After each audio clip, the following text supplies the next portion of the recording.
Is there anyone out there that still isn't clear that working in a correctional environment can affect an officer's mental health and emotional well-being? Okay, last time. This is your brain. This is corrections. This is your brain on corrections.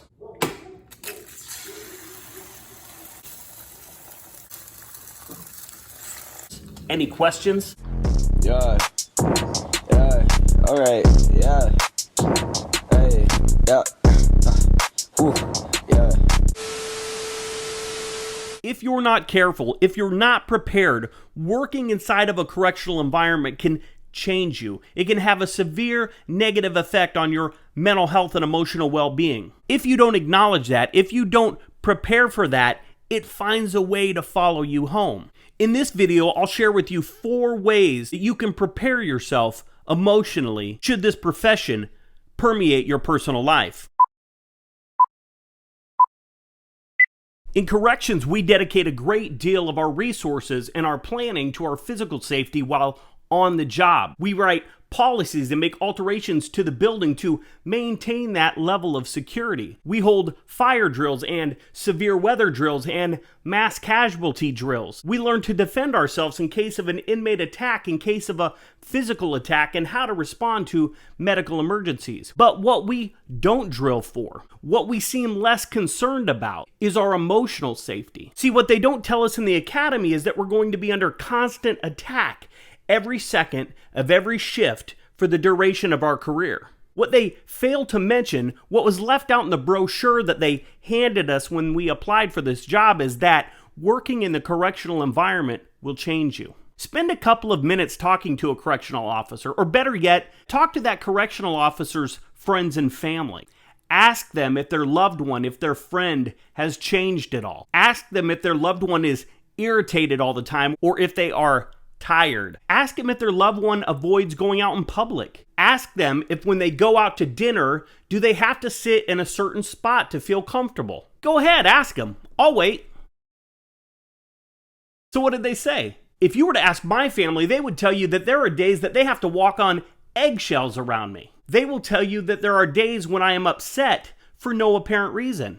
They would say that I used to be happy, that I used to be funny, and that I used to be the life of the party. Knowing that I am a much different person than I was prior to putting the badge on is unsettling, to say the least. So enlisting my emergency preparedness training, I've compiled a list of things officers can do to protect ourselves from these dangers, from these side effects of our chosen profession.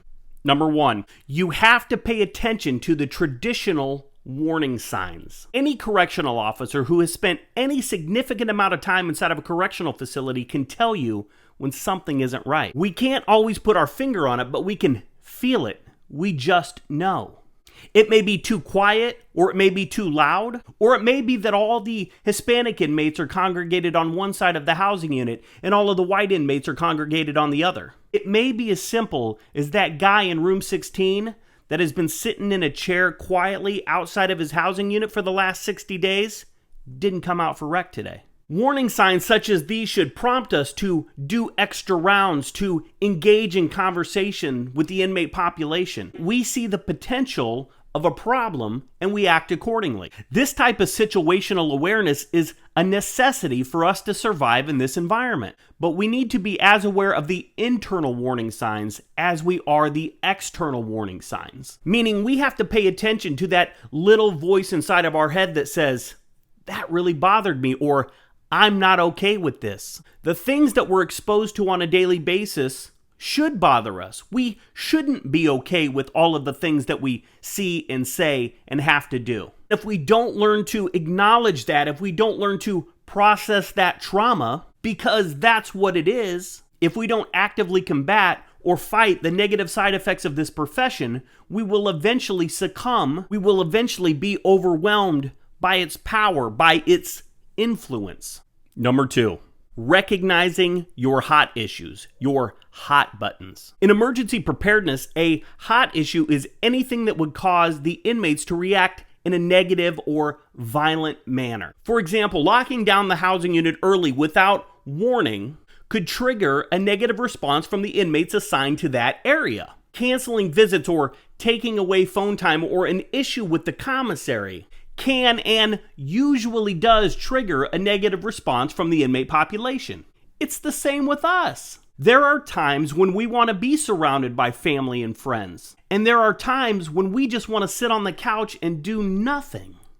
Every noise, every disagreement, every argument, every complaint is like adding fuel to a fire that is already out of control. Look, inside of a correctional environment, a candy bar is not just a candy bar, right? It's currency, it's power, it's status. And it's the same way on our side of the fence. Just like a flat tire to a worn out, burnout, institutionalized, salty old veteran correctional officer is not just a flat tire.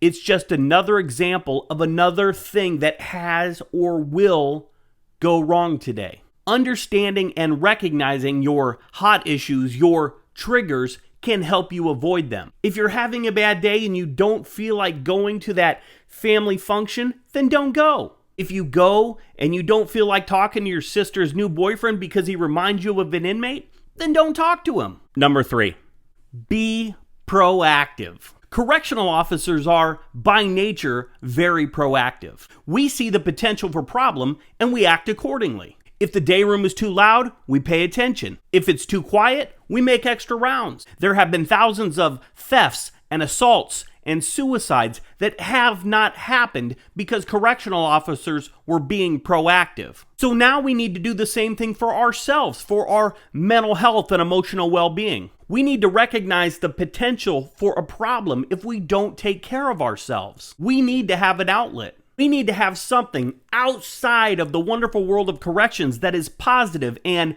uplifting. Something that will help mitigate the emotional damage and alleviate some of that stress that we carry. We have to take time to read a book or go to the gym. We have to get outside and go hiking or hunting or fishing or kayaking.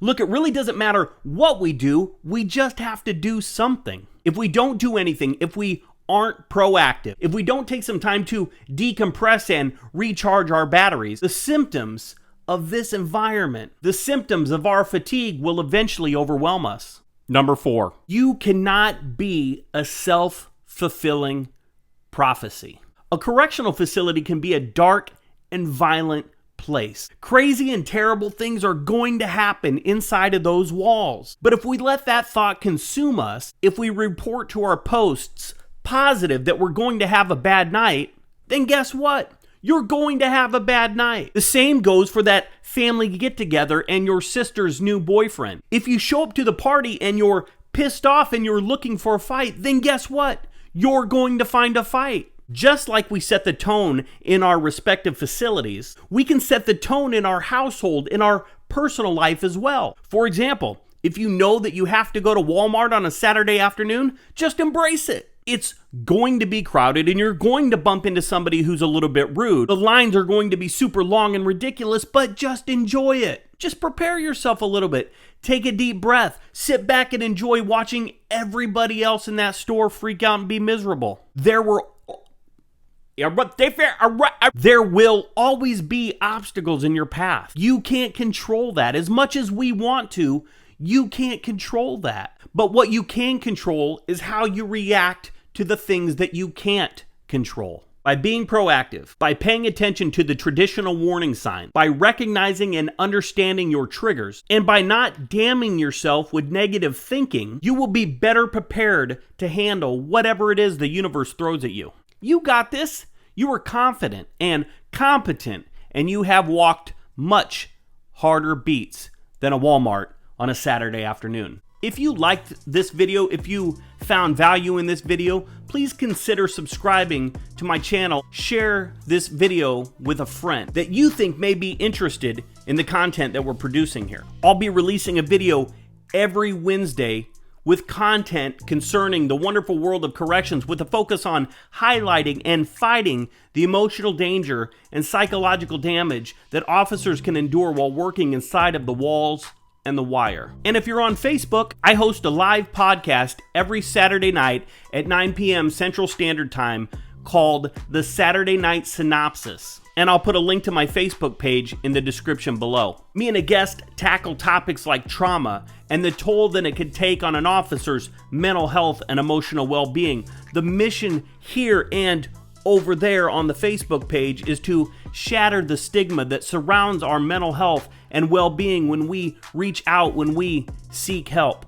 All right, guys, until next time, be smart, stay safe, stay sane, and we'll talk soon.